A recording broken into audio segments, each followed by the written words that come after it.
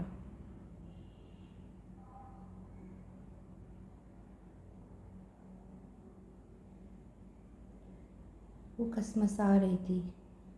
شاید انجیکشن نے اپنا اثر دکھایا تھا۔ وہ چہرے پر سائیڈ اسمائل سجاتا نیچے کی طرف بڑھ گیا۔